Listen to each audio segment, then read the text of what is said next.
Hello, my name is Tajir Baisden, and today I'll be sitting down with the Bermuda government's Minister of Home Affairs, the Honorable Alexa Lightbourne, JP-MP. Good day, Minister Lightbourne, and thank you so much for taking the time to speak with me and our audience today.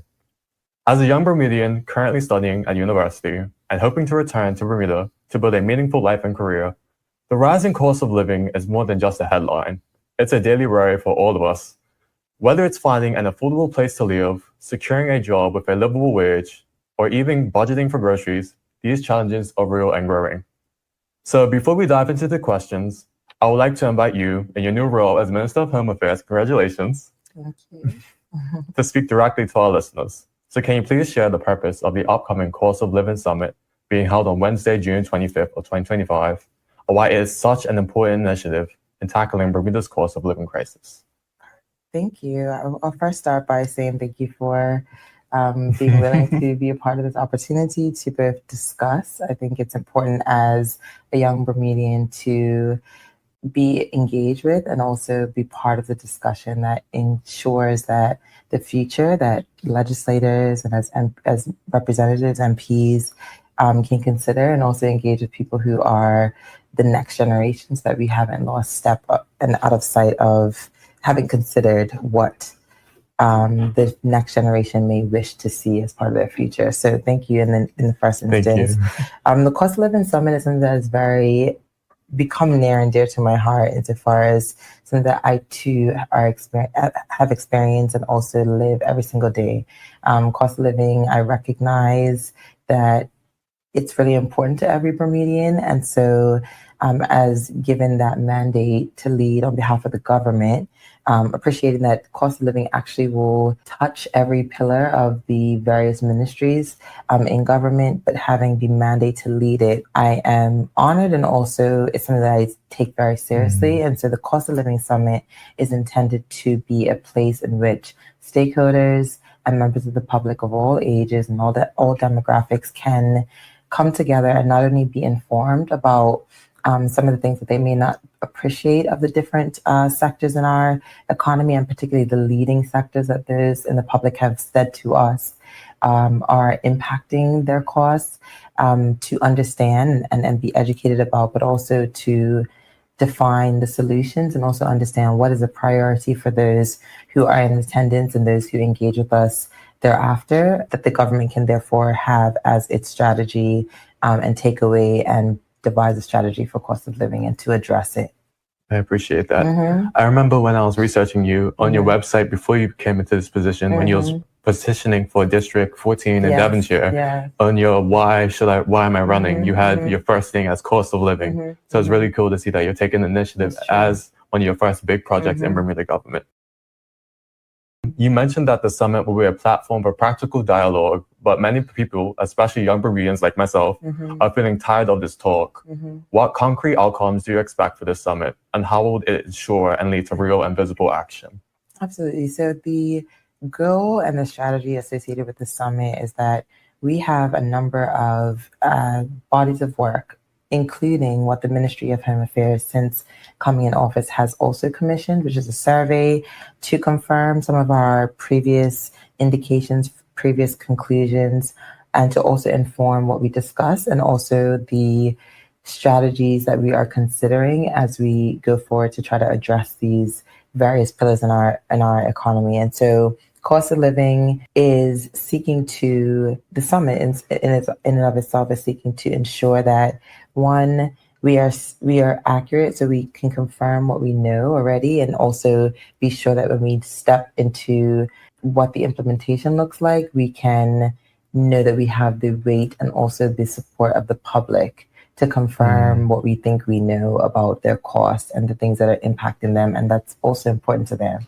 So oftentimes you may find that a policy, the legislative agenda, the legislative road can be sometimes long, and in that time you can perhaps redefine or redetermine that there are other things that are more of a priority in that time. And so before we go to legislate and before we go to implement regulations and things that are associated with the cost of living, we want to make sure that we've gotten it right and that we are accurately reforming the space that is impacting cost of living.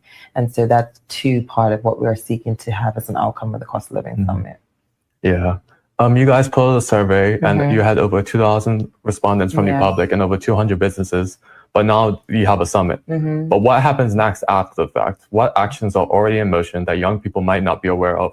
And how are these actions beginning to make a difference in our daily lives? Sure. So the survey confirmed some of our initial considerations, and then post the summit, in the first instance, during the summit, we will be able to define some of the recommendations or some of the suggestions that have come, and we've also begun to look at the legislation, look at the policy that's associated with the recommendations and the things that people say they would like to see change. And then following the summit, we'll have a strategy that says these are the things that we're going to do so that the public can also be aware and feel that they have too been brought through the journey. So they know that there is legislation in train and what list and what process, what is the ranking that the different things that will be part of the legislative agenda will take based on what the public says to us and confirms is their priorities, what they'd like to see happen first. Okay. As I mentioned, I am in university and people may not even know about Bermuda. And the thing that I always have to educate them on is that we are one of the most expensive places to live, especially when it comes to cost of living, housing, and food prices are soaring. And a lot of that is due to our dependence on imports, right? Has the government explored new international trade partners or regional alliances to diversify supply? And what investments are being made in local agricultural and food production to boost food security? So yes, I agreed. We are heavily reliant on imports, and I think that is part of the challenge, but similarly part of the opportunity that the summit may present insofar as how might we seek to reconsider the places in which we're bringing in these certain products. And so historically, and the legislation at present has a very defined restrictions on the locations and the type of goods that we can import into Bermuda. Is it now appropriate for us to reconsider some of the initial thoughts or the thoughts that were enshrined in law that we could reconsider now in the advent of technology, advent of even different types of goods that are being produced and the locations? Are the things that we can unpack to confirm that the legislation and the restrictions that may be associated are still accurate? And so that is part of the import discussion that says, can we consider other things? And so to your question, yes, we are considering other options and confirming through policy and research if the legislation is still relevant, is appropriately included for us to diversify and or consider other sources of import. Well, considering that, back to cost of living, electricity and water costs are among the highest in the region, right? Are there any plans to subsidize or reduce the burden on residents like myself, particularly through renewable energy incentives or community-based solar projects? Because we are on an island filled with sun, with air, with water. So are there any incentives for that? So the government has already done a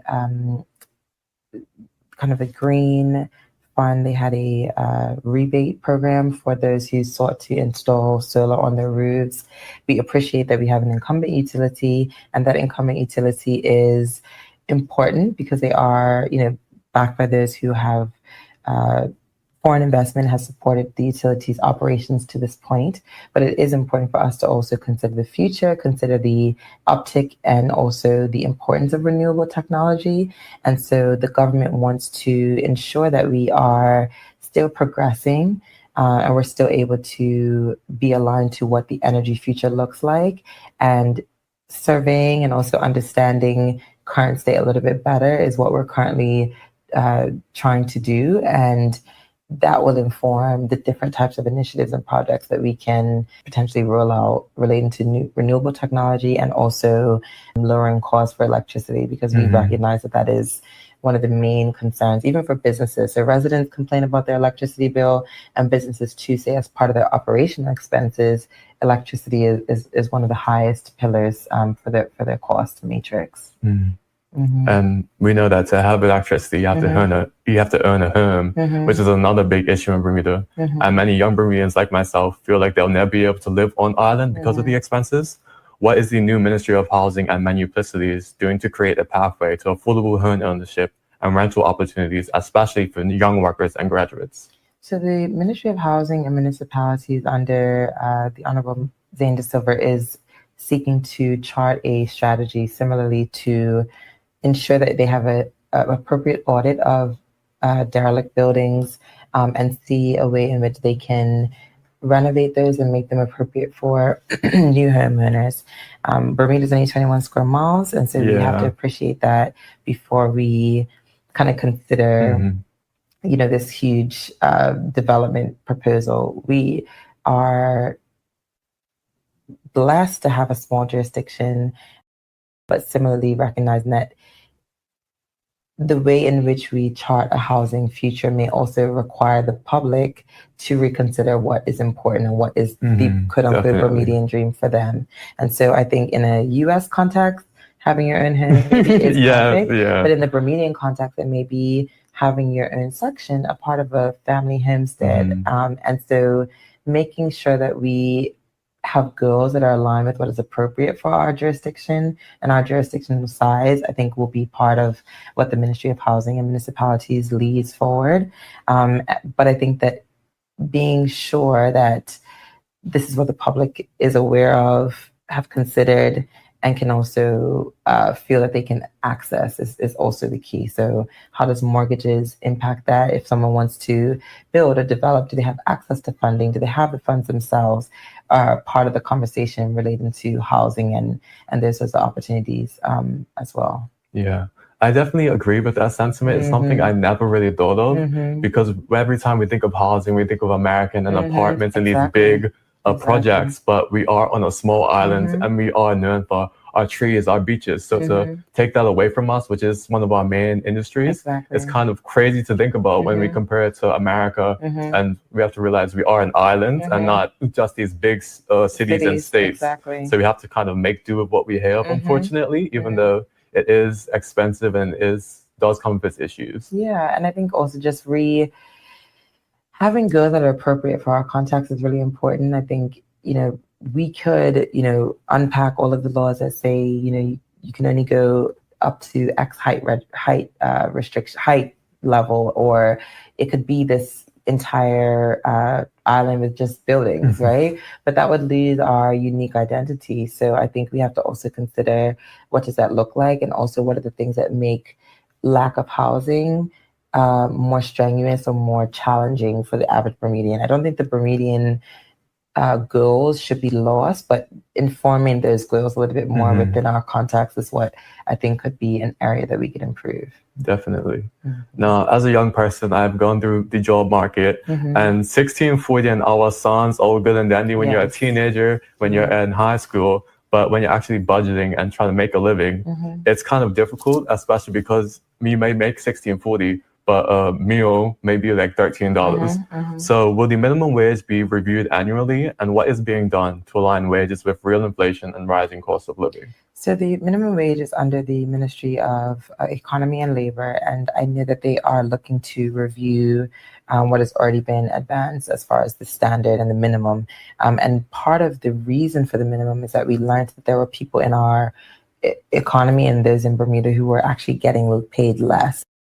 And right now, it feels like national policies are made without considering my generation and the next generation. Are there any specific initiatives your ministry or the government have designed with youth in mind, especially during jobs and housing and financial employment? Absolutely. Youth are always top to mind. I think particularly for the Ministry of Home Affairs, we are constantly and acutely aware of the impact that the laws and the policies that we're seeking to advance today and how they will impact the next generation. I'm the youngest cabinet minister, and so I am, I think, most connected to those who are in the generations that are coming up. And so because of that, it is an added responsibility for me as a legislator and as someone who is making decisions, knowing that when I too was at your stage in life and at your age, I too wanted to be considered. And so it's incumbent upon me to consider those who are coming up and will have to be the beneficiaries and the recipients, and it will be impacted by the laws that we are passing and the policies that we may set to establish today. So the youth should feel confident knowing that there are ministers who have them in mind.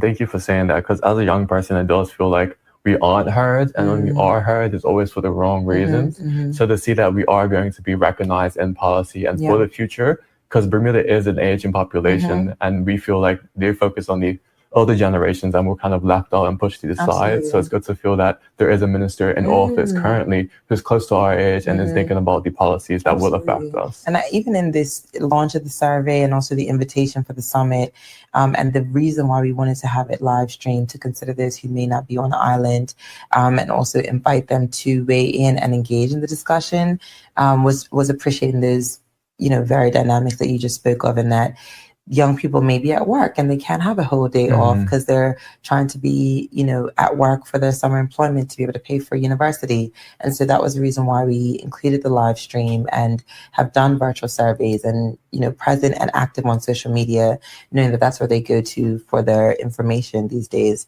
Technology is the place that people get information. TikTok, you can get in like 60 seconds. What is the update on this in 60 seconds? And so we are trying to not be watered down, but also be present on the mediums that young people are also present, because the singers are not on that. And so us having it there should be concluded for the young people that it's to reach them actually specifically.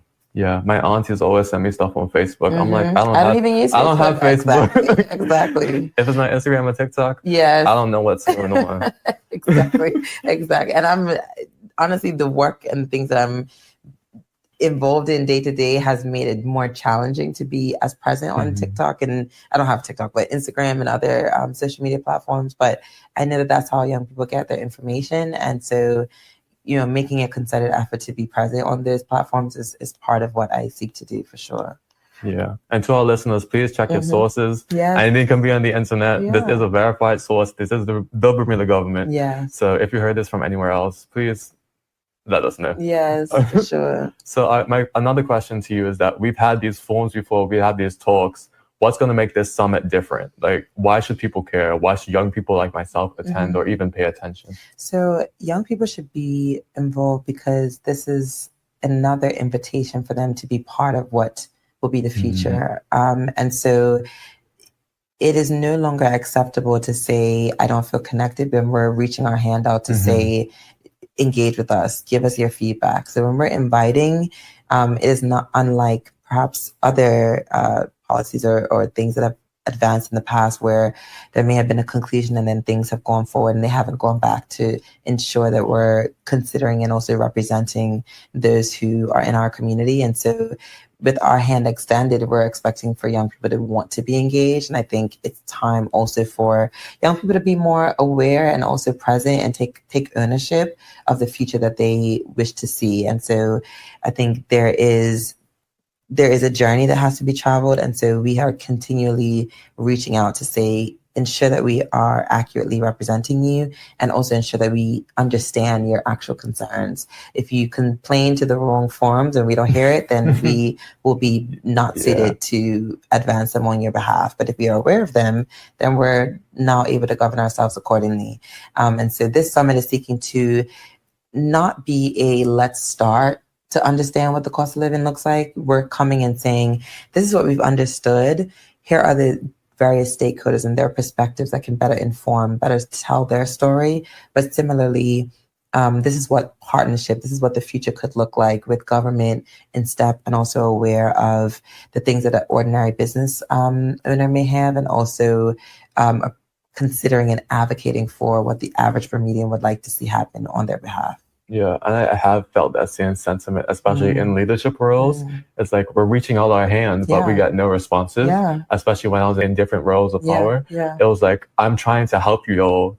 Please respond. So this is definitely a chance for the young people and older generation to come together and display the discrepancies. And the reality is, I think there is a conclusion that this is political, but this is actually governance. And so while we are associated with a political party as representatives of it, and based on what the public has said they want to see their leaders be, but now that we're in the governance, this is for them. It's actually for all people. It's not actually for or on behalf of one particular political party. It's on behalf of those who are in Bermuda. And so they should see us as their representatives, because that's ultimately what political leadership looks like. We are representatives of ideas, aspirations, goals of those who are in the public and who have voted and supported us. Something that you said earlier about going in the future and looking back, you was in an interview with another podcast, actually, with the Shay Kanes for Hustle Her. And it was just 2 years ago. And you said that you didn't even think about being in the public eye in politics.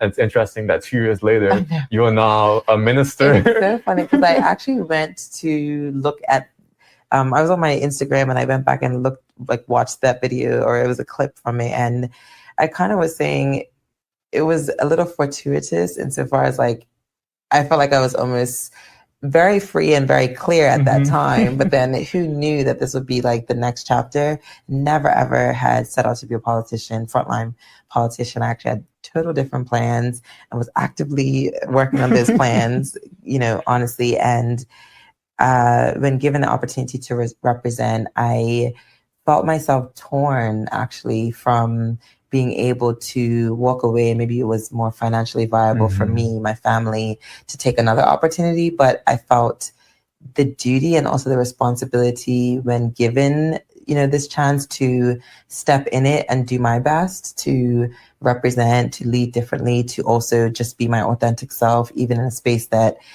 I never felt like I was curated or intended to be in. And so in feeling that challenge, I just said, you know what, it could be for a season. It doesn't have to be for a lifetime. And so I'm here and I'm giving my best shot at it. And, there will be a next step thereafter. It doesn't have to be the end. Yeah. So if we were to sit down again in 2028, what real progress should the average Bermudian like myself be able to point out? And what tangible wins should we expect to see from your work being done today? If I were looking back, I would love to know that the things that we sought to understand and implement were implemented well. I think sometimes I come from a process improvement background, and so refinements are required. And so the things that come out of the summit, I believe to be most instructive for what we do, but ensuring that we are constantly evolving and refining our understandings, refining what we may not have known then and now know today is going to be important from a policy perspective and also from a legislative perspective. And so, as we step through and implement things that we believe to be in the public's best interest, I also invite grace from the public, knowing that there may be more than one legislative amendment for a particular law, because we will begin to learn more about it and be able to better refine it. And so what we saw and may have implemented in the past may seek to be refined. And so it's not because we didn't know then. We knew something then, we were sure about it, we acted on it, but now we know more now. And so we're refining those laws and policies accordingly. And so I think people will look back and say that we were thoughtful, we were considerate, we were measured in our approach, and the journey that has unfolded thereafter has been for the betterment of people, the next generation, and those who are to come as well. Definitely. My last question to you is, I'm sitting here talking to you right now, and it's a privilege, honestly, because I wouldn't think that I would be even doing another podcast or interviewing someone in a position of power. So my question to you is, what tools or platforms or resources does the ministry or government offer for us young people to be part of the solution? Are there opportunities for us to serve on any advisory boards, attend forums, or learn advocacy and policy tools to help make a difference? Absolutely. The government remains open to any young person that seeks to be involved and support its objectives. We have boards that are not restricted by age. We have various internships. I know in our ministry, as part of the succession planning that I've talked with the technical officers about, it's around knowing what the future will unfold. How can we get young people in these roles and also develop them to be, authorities and also appropriately equipped to execute in these various roles. Under the public service umbrella, there are also other succession plans and initiatives that they are advancing to not only equip, empower, and also consider what the future of the public service will look like. And so I think these are all opportunities that are open for young people to consider and also express their interest. Thank you. You're welcome. Well, Minister Lightbourne, once again, thank you for Thank you, such a Tajir. thoughtful and open conversation. I know many of us, including myself, especially young people, sometimes feel discouraged with politics and disconnected from national decision making. But hearing directly from you today offers hope that young voices of young Bermudians do matter and that there is a space for us at the table like yourself. Before we close out, I'd like to invite you to share a few final remarks for our audience right now listening. Could you speak to the important work ahead of the Ministry of Home Affairs, as that is what you're heading, and the responsibility that your team carries in confronting the cost of living crisis, not just as a policy issue, but a personal day-to-day challenge for many Bermudians across the island? Absolutely. Well, thank you so much for being willing to interview me and also just kind of have this moment to connect. And the public and also young people should know that we have them in mind. We are doing everything that we can to understand the issues, understand the dynamics and the pillars that are impacting their cost and also their dreams as Bermudians, and feeling seen and also heard and considered as we are implementing new policies and not left behind. And so I think they should be comforted knowing that this government has in mind. We invite any sort of consideration and thoughts that they may have for us to improve, or things that we may not even consider, so that we are best aware and can best implement things on their behalf. So I invite all sorts of feedback and things that they would like to see us do, and just get involved. I think young people should find a place that they can grow and develop on behalf of their country, whether it's the third sector, whether it's government or governance or politics, or even just community development. It's important that we all have a space that we are associated with and also supporting to evolve, because that is going to be what the future looks like. If we wait for other people to do it, it won't get done. So if we take a part of it and say, okay, part of this future that I would like to see happen is not just left to other people, it's actually up to me, then I think we'll actually feel the sense of community. We'll have that camaraderie, and we'll see the things that we've worked with and also ensured got done. Well, once again, thank you, Minister Lightbourne, for taking the time to join me today. I truly appreciate this opportunity to speak with you and gain insight into the Bermuda government's efforts to addressing the cost of living. As a student, it was an invaluable experience to engage in this conversation and to share questions that reflect my concerns and the hope for my generation. So that once again, thank you again for your openness and leadership. Thank you. Yes, and we'd like to best. Thank you. We'd like to thank our listeners for listening today, and hope to tune in next time for the Cost of Living Limited series.